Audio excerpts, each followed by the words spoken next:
Hello, I'm Jody Wolf. You're watching Expoz, December 27, 2015, 2:20 a.m. Birmingham. Topic, removal of prayer in schools in 63. Guys, you got to hear these stats, and then you wonder why things are as bad as they are. First, when prayer was removed, Bible reading followed immediately after. And so from 63 to 83, sexually transmitted diseases among teens and young adults increased 400%. Cases on premarital sex among teenagers skyrocketed very high. Unwed pregnancies among young girls up 553%. That was in 83. When prayer was removed, unwed couples living together increased up to 725%. That was in 89. And some parts of California is one-on-one, one marriage, one divorce, one marriage, one divorce. They're not gaining ground, and it's up 111%, not counting those. Single parent household is the norm in 1990. 1963, SAT scores dropped like a rock from an all-time high to an all-time low, and it got to that low in 1980 and has not increased, even though the federal government reduced the teaching levels, which is dumbing down the students in all schools, therefore affecting students in their grades. Alcohol and drug abuse went ballistic and tears the fabric of the families apart, thus the reason for the single parent family or single family parent. In this country, crime rate shot up 995%. And keep in mind, these students, these people, these that are teaching and learning in schools, think that their great-great-great-grandparents were apes. Keep that in mind. Evolution.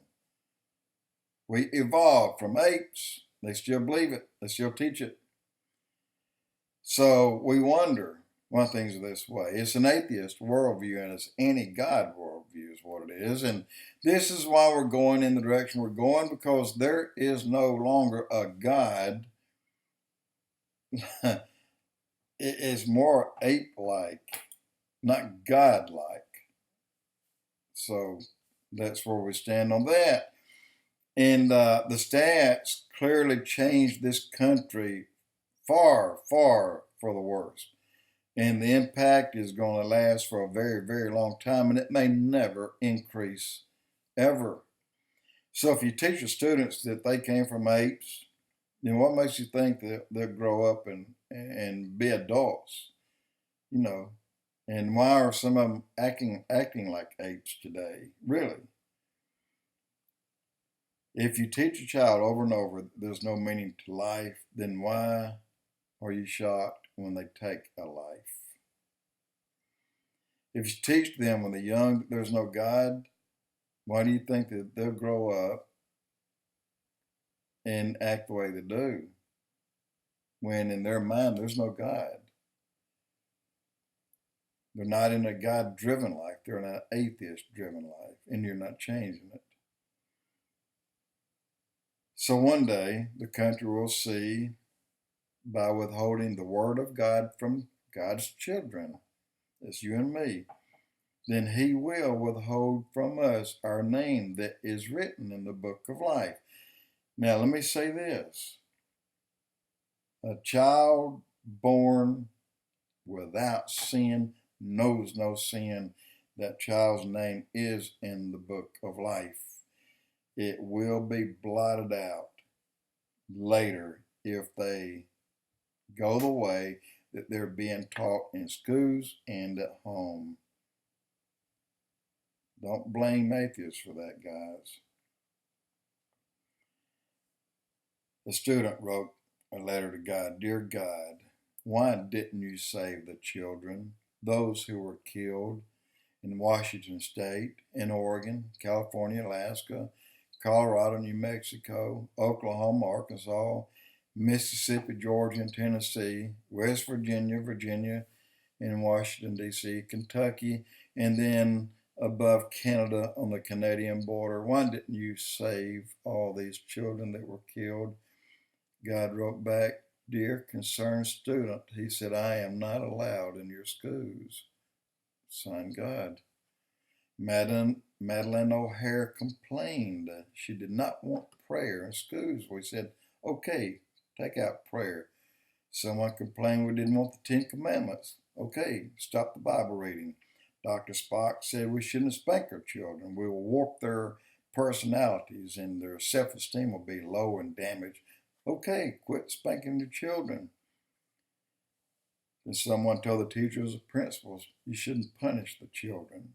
School said, okay, that way we won't be sued. Parents said, good enough. And then someone said, let our daughters have abortions if they want to. And we won't even have to tell the parents. They said, good idea, and we said the same. Then someone said, give all the boys condoms so that they can just have fun. And don't even have to tell their parents where they got them. And we said, okay. Then the elected government officials said, we don't have to tell anyone what we're doing in our private lives as long as we do our jobs. Then someone said, it doesn't matter what we do. It doesn't matter what the government does in private, as long as the government does his job and the president gives us jobs and keeps the economy up. These are these people that are sitting down on their butts and hadn't worked in 10 years and drawing money. And those that come from different countries, man, all of a sudden they're drawing checks. Here it is, black and white, guys. Hollywood, let us make TV shows that promote profanity, violence, and illicit sex. And then somebody said, hey, let's put songs with them. Drugs and violence, illicit sex, and let's throw in rape and murder and cops in there. It's just free speech. And we said, okay, it's just entertainment. Nobody takes it seriously. So what happens? Answer this for me. So now we ask, why does our children not have a conscience? And why don't they know right from wrong? And why does it not bother them to kill strangers, to kill classmates, and even themselves? So think about it. If you think hard enough and long enough, you'll come up with this, and it has to hit you. You reap what you sow. You know that. We know that. So if your child has no meaning for life, then what if it means if they take a life? Really? That's what they're doing. But regardless what you've heard, what you've read, what you think you know, it's not too late. It is not too late. Get your Bible out and open it, man. Read Chronicles chapter 7, verse 14. If my people who are called by my name shall humble themselves and pray and seek my face and turn from their wicked ways, I will hear from heaven. I will forgive their sin and I will heal their land. He said it, guys. He wrote it. He cannot lie. That's it.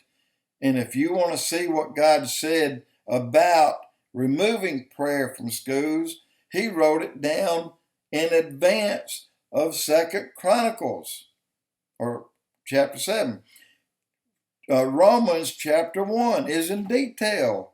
Everything that I just read is right there, black and white. You can see it, read it, understand it, and know that God already told us, look, this is going to happen if you do this. And it did happen exactly the way he said it would. Now we have a hill to climb. By gosh, quit climbing. Start climbing and quit talking about it. I am Jody Wolf, Expoz.